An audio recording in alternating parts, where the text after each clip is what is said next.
Hi guys, this is Breaker and I'm back with another replay that I took from a different website known as matchday.cc, and this one basically is going to let me get in and explain a little bit more on the Chinese scene, if you guys will. So, wait, what? There we go, yeah. Okay. Lower right hand corner, spawning is our purple Protoss. I'm not sure of his legacy, but his name is Cloudy and he belongs to the History clan. In the upper left hand corner, I think this guy, you know, he's kind of slowly but surely on the rise, having some bumpy performance, but his name is NucleaR. 说好的过七夕呢02 Okay, he's giving us some kind of a greeting or something like that. He says, 为何放弃女友来打屌丝比赛? Okay, he's like, why did you give up your girlfriend to come and play in this tournament? He says, girlfriend is at home, and 输了就去过. Okay, so when I lose, I would go. And then Cloudy just says, and I think that's just like some kind of a time passer or a time filler or something like that. I can't really say for sure. But the map we're on today, it's going to be Belshire Vestige. Lots of potential for drop play. But knowing NucleaR, he's probably not going to go with drop play. What he's probably going to do is perhaps try and crank out some kind of 2-base Banshee play. I know this is one of the things that he capitalizes on, and it actually allowed him to take a single game off of Creator Prime back in the Wings of Liberty days. But here was he saying, the first character I can't read, 生放我一跳生路吧，就当是七夕礼物。七夕礼物. That's some kind of a proverb. I've never heard of it before. But double guess coming from our Protoss, perfectly normal. He says, 你要做职业选的，你不要做应该你放我去，你好好读书. Okay. He's encouraging this guy to study, basically, like in university. And he's going woo, which is like oh, or something like that. But NucleaR, he's got the potential to go far. I was hoping that in this year's Asia StarCraft League he would make it to the round of 16, but he did not, unfortunately.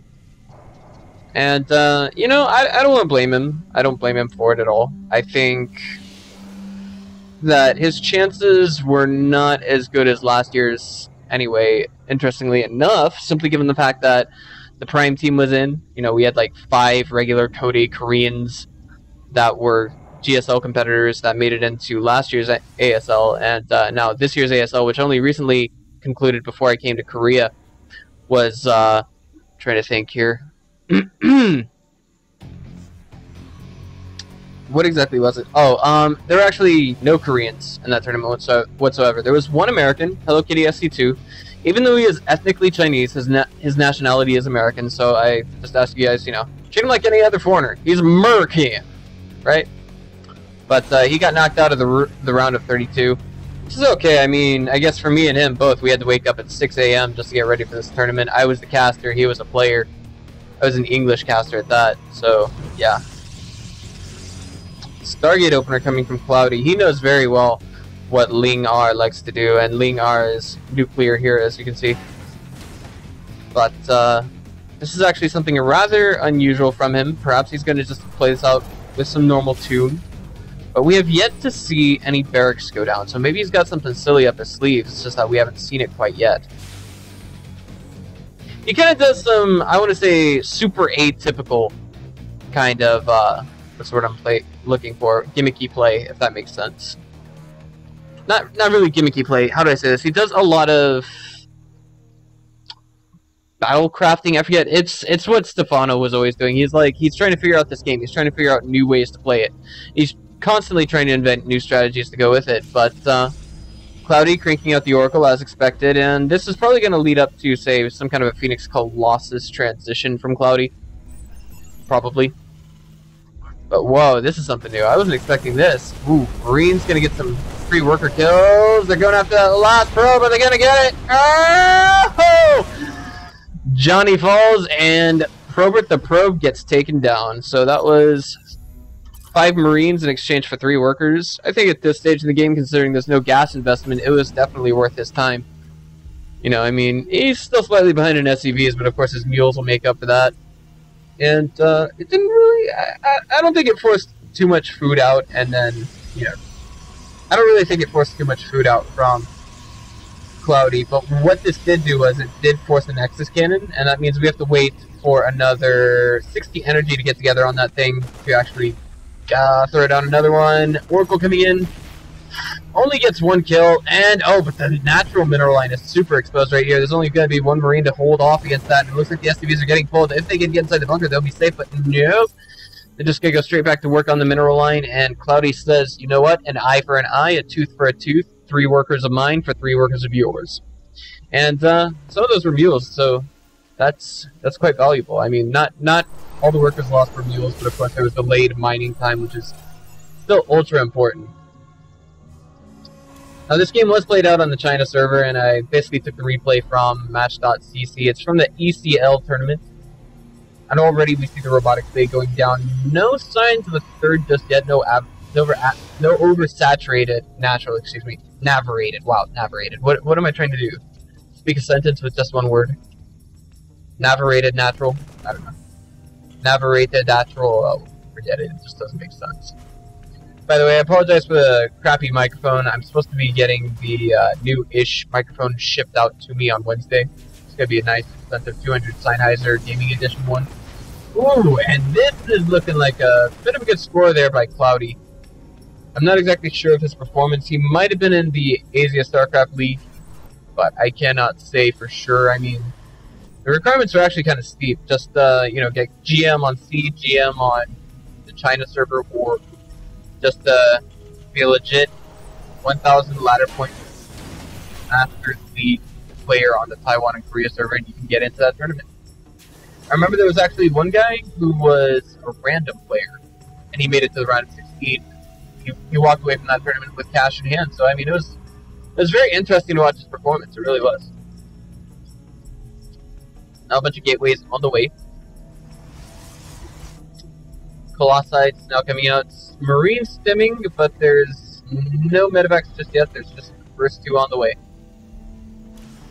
And I think what we have coming from NucleaR is essentially pretty dangerous. He hasn't really scouted the most critical parts of his opponent's tech yet. He has, well, that's interesting, delayed bunker. Huh. Well, so be it. But with that, NucleaR is going to take advantage of the situation right now. He's like, okay, well, my opponent's going to take a third. I haven't thrown down my third yet. So I have to cause some economic damage here. I have to, catch his probes in full swing, or I have to really kill his natural, maybe his third, and then I'll be in a good position. And that's basically, I guess you could say, not flawed logic, but he's got to be able to kill them. And there's a trip mine right here. There's Taiwan. Once it gets destroyed, there we go. Well, he knows it's there. Cloudy knows what's there, and there's only a handful of gateway units to accompany the Colossus that's here. And I'm wondering, is it possible to hold this? He didn't want to engage directly into that. It's not too much in the way of anti-air, but if they focus down on 1 or 2 medevacs, that could be dangerous for NucleaR. He's now in a tough position. He's really in a tough pickle. But the real threat is not the gateway units, the Phoenixes that are out of the map, as you can see. I mean, even if they could pick up, even if there were just nothing but zealots here, Phoenixes would be able to shoot at the medevacs. And right now, the way it is, or history is Cloudy, is he's trying to keep those as secluded as possible. He's trying not to reveal them. Scan going down here just to reveal what's at the natural, and by now, NucleaR must know that something's wrong. He's like, there's so very little here, what's up? But this stage we gave Oracle with about 6 kills, very low on health. Then I'm just gonna get into the mineral line and do any damage whatsoever. Oh, but the Marines caught onto it just before, well, just after they got Revelation thrown onto them, if you will. Okay, what is this? Okay, well, it doesn't give us the status right here. Thank you, ESL, for not really perfectly refining this for us. Oh, boy. Well, I think this is, something's not right with this. I mean, NucleaR's obviously trying to pull his opponent's attention to this. He's like, okay, what's going on? And even that Phoenix right there is such a, it's a hallucination, because Cloudy's not trying to reveal just what he's doing right now. And presently, we just now have the Vikings coming into production. We have 4 medevacs, and oh, this could be really, really bad for NucleaR if he actually goes straight to the main with this, because there's 4 Phoenixes waiting to intercept those medevacs, and I'm pretty sure we're going to see all of them, or most of them, get fully unloaded. Or not even fully unloaded, that's what I meant to say. They're going to just die while fully loaded, almost. Oh, one did, and now NucleaR is just now unloading them. That was pretty big right there. I mean, he lost like 10 supply, and the value of all that to this point has brought it to 1,900 minerals and gas lost to this stage of the game. Vikings now increasing in count, and of course the biggest problem with this is it delays the ghosts. Because of course Vikings are so gas, they're so gas heavy. They really are. And with that, we actually see Cloudy taking the first step to getting his psionic units into the battlefield. By that I mean High Templar. And checking the upgrades right now, we're just now seeing +1/+1 finish up for Cloudy. +2/+2 is more than halfway done from NucleaR. Got concussive shells coming into the mix. Just now realizing, okay, I forgot it.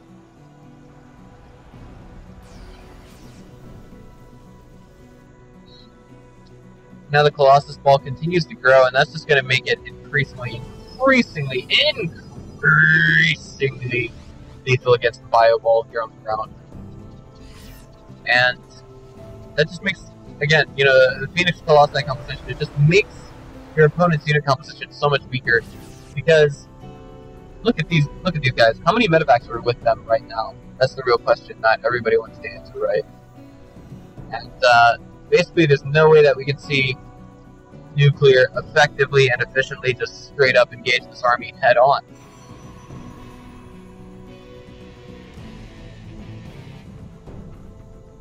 But beyond that, what's interesting is we now have not High Templar, but we have Dark Templar tech coming into the stage here. Cloudy is going to lose that one strip line right there. It's been revealed, and there's now 1 or 2 ghosts mixed. I've seen Zulu try to do this again. I'm trying to think here, what was his name, but forget about it. Oh man, like, getting shut down. But then again, unleashing their volleys of fury on the Protoss of higher. Both players are struggling to find a position right now. Oh boy, and so far it's looking rather unfavorable for NucleaR. If these go down just because of one early ghost falls, there's just a few too many Colossi here. The Phoenix crews look like they are going to steadily fall to the Vikings that are here, and then we're going to see that the Colossi become pre-game. Miraculously, we still have a sizable bio push from NucleaR going to the third. It's going to get shut down immediately. It's going to fall. There's no saving that. And a small bio contingent getting cut off here. But there needs to be a scan on this entire army. There we go. And now it looks like NucleaR is going to try and stop these GPs from destroying all of his bio. But the last few Vikings are struggling to keep NucleaR in this game. Only 2 left. Have 1 Colossus string micro to 8 to get saved. And now we actually have a Terran who's in the lead in terms of economy. Behind this, I mean, like, altogether, it's 21 workers to 25 killed. I can't say if any were harassed in the background. There's now a missile turret going down at the third. An observer, not a DP. And I just think that was quintessentially detrimental to Cloudy. He didn't actually get any High Templar into the mix. It's the AoE that really matters. If we were to see, extended thermal lance in combination working with storms, then we would have seen bios instantaneously. Sorry about that. But beyond that, we have a Terran who's going to be ahead in terms of upgrades. He's already up 1 base. His income is already sizably better than that of Cloudy's, but at the same time, I think Cloudy has a larger army supply. So we're kind of imbalanced in that aspect, and we need to see NucleaR really buy time to get those numbers back up. He could definitely do some drops in his opponent's main, kill some tech, definitely. But for the time being, we're not seeing that happen just yet. Bio condition, just one small one over here. They're going to have +3/+3 ready to go for them soon. Protoss air weapons going down behind this, and +3 armor? +3 armor? No, +2 armor. Going down for our Protoss. So he's gonna do something that we don't really see all that often right now. And by he I mean Cloudy.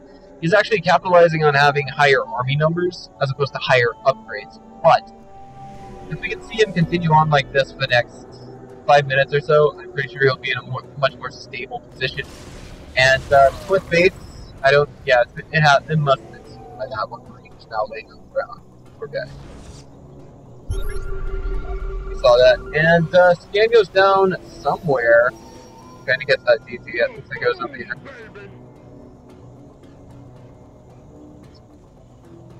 And this is where we start to see things get just a little bit dangerous for NucleaR. His main's going dry. It's already dry. Just went dry, as I said that. His natural getting drier. And I'm thinking it would be a wise idea for him to perhaps lift up his orbital command speed, but neither of his gas geysers are actually empty there. Moving all the SCVs from the main to the third. And he's moving forward in a, I guess you'd say, semi-offensive position at the same time, and I think his army supply is simply not comparable to that of his opponent. He's falling back like, okay, yeah, now's the time to just kind of hold off on this. There's only +2/+2 coming down, and now a Viking volley. Just kind of scoots those Phoenixes away. But if you guys want to look at this a little bit more in depth, I believe that the upgrades for a turn, oh, okay, they're even with our Protoss. Air upgrades. I actually thought our Protoss were the only one who got this.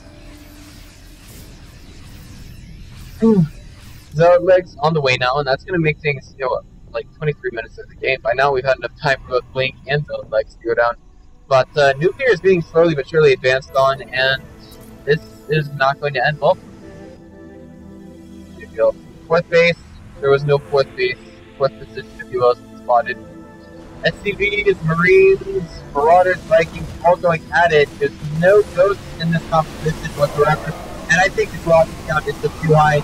But as long as we can see the Vikings somehow miraculously stay alive on the ground, we might be NucleaR able to hold them on, but it's looking strictly downward. The Phoenix is now outnumbered Vikings, taking them down. Every ounce of bio on the ground has just been shredded and vaporized by Cloudy.